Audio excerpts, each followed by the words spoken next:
大家好啊，又係努力睇書嘅 Isaac 啊。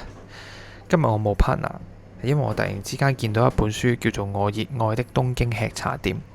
身為一個吃貨啦、為食嘅人啦，我見到呢本書嘅內容呢，我覺得我必須要盡快同大家分享。因為呢本書嘅內容呢，就唔單止係講咖啡咁簡單。佢個封面寫住我熱愛的東京吃茶店啦。個吃字呢，就有啲香港人啊，或者就係咦，我未好少見喎呢個字咁。右邊讀邊係咪讀個溪字呢？就並不是廣東話呢，佢讀個吃字。我查下字典噶啦，應該係啱嘅。係啦，書裡面呢，就唔同一般嘅旅遊書籍啦，佢唔係介紹啲咩景點啦，而係想你慢活落嚟。裏邊收錄咗超過50間東京嘅經典吃茶店，一路由上野、吉祥寺、銀座一路行就一路去嘗試飲落去，唔單止係咖啡，仲有歷史啦、建築啦，仲有好多職人嘅故事啦，仲有大家成日都誤會日本人會冷漠，其實唔係。呢本書裏邊仲收錄咗唔同嘅人情味，我好強烈大家睇晒呢條片，記住睇完之後呢，嚟到我哋嘅閱讀天地，拎起呢本書 bookmark 幾間你想去嘅，下次你去東京呢，跟住去朝聖就啱啦。裏面呢，有介紹咗好幾間我覺得好出色嘅，又或者係必去嘅吃茶店，其中一間呢，就係上野區嘅經典，就叫做丘。呢間丘呢，就係山丘嘅丘啦。如果用漢字寫，點解會好經典呢？就係因為呢間嘅茶店呢，佢係日劇《平凡的奇蹟》嘅取景地。如果你係一個日劇嘅愛好者呢，你係應該有聽過嘅，係啦。而且呢間嘅吃茶店點解會係我第一間推薦嘅呢？就係因為佢嘅裝修呢係好 grand 嘅，係好優雅嘅，而且係好卡式嘅。裡面呢，用一嘅焦糖式嘅拉扣嘅皮梳化啦，而家已經好少見㗎啦，仲係好有一種 texture， 同埋呢，佢嘅水晶吊燈啊，係好似瀑布咁樣垂落嚟，令人覺得我頓時覺得自己去咗一個好有年代感、好有歷史感嘅地方，但係可以放鬆。呢間嘅吃茶店呢，已經係1964年開業。嗰一年係咩年份呢？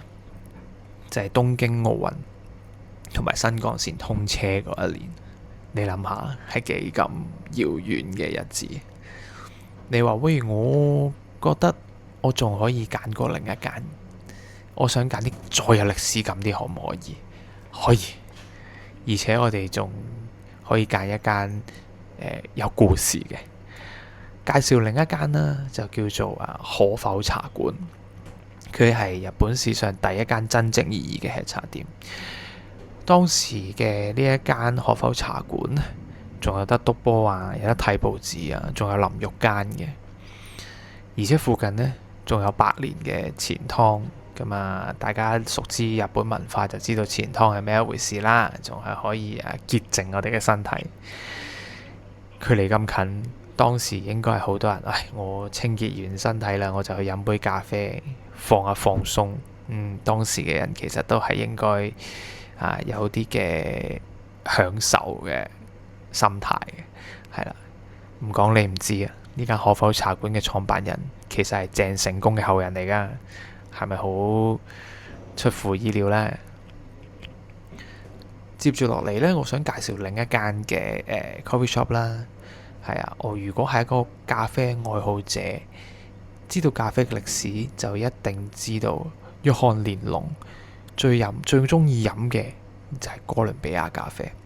銀座嘅樹之花呢，喺呢一方面呢，就相當出色啦，而且佢仲好特別地，佢另一個叫做名物啦，我哋稱之為即係好出名嘅產品呢，就係湯咖喱。試過嘅人呢，都讚不絕口嘅。你話喂，我想試一啲再厲害啲嘅鋪頭有冇呢？都有嘅，而且係好適合打卡嘅。因為呢本書裏面呢，除咗有介紹咖啡之外呢，仲有咖啡好多唔同嘅介紹，好多唔同嘅甜品啦，一啲嘅食嘅嘢啦，係啊，我哋可以介紹呢個鶯谷俾你。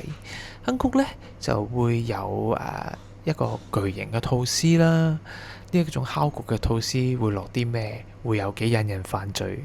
你就自己嚟睇下呢本書啦。呢本書嘅著作嘅時間咧，其實係超過15年嘅走訪嘅。作者咧咁喺裏面咧就有好多嘅唔同嘅相啊，同埋一啲文字嘅記錄啦。當中嘅鋪頭嘅外貌啊，或者係鋪頭裡面嘅一啲嘅裝潢啊，一啲嘅用品啊，或者甚至乎一啲字啊，都好多時都好有歷史感。而呢啲歷史感咧，而家係模仿唔嚟。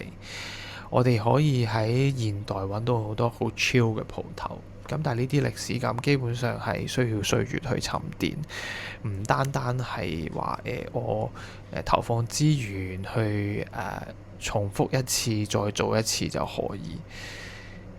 去到東京，你好多時候都會見到好多連鎖嘅 coffee shop，而呢一本書大部分嘅介紹嘅鋪頭呢，都並不是連鎖。所以咧，你喺書裏邊會見到好多細節。呢啲細節咧，如果係連鎖店去即係複製嘅話咧，就會成本就好高。例如鋪頭裏面有一啲嘅火柴盒啦、杯墊啦，甚至乎家私啦，係啊，咁都係經過歲月嘅沉澱。書裏邊咧都有一啲同鋪頭嘅老闆嘅對話啦，係啊。咁如果你稍為識日文啦，你去到啦，同老闆去傾下偈啦，其實都係一個幾好嘅旅行嘅過程嚟。睇完呢本書之後呢，我最深刻嘅印象係咩呢？就係我之前去東京啦，都係同太太去 shopping 啦，同朋友去咁多唔同嘅地方啦，去參觀啦，去睇下呢個地方咁多高樓大廈啦，去跟隨潮流啦，係咪？咁但係呢，睇完呢本書之後呢，我決定之後會再去一次，憑藉住呢一啲嘅吃茶店呢，去睇下戰前戰後經過奧運同埋經濟奇蹟嘅吃茶店，究竟佢哋默默守護住一啲超和嘅浪漫同埋日常嘅溫度。我覺得作為一個咖啡迷，亦都係一個好鍾意去旅行嘅人，我覺得呢本書係好值得入手嘅。如果你覺得我都想觀望一下先，不妨過嚟我哋閱讀天地睇一睇呢本書。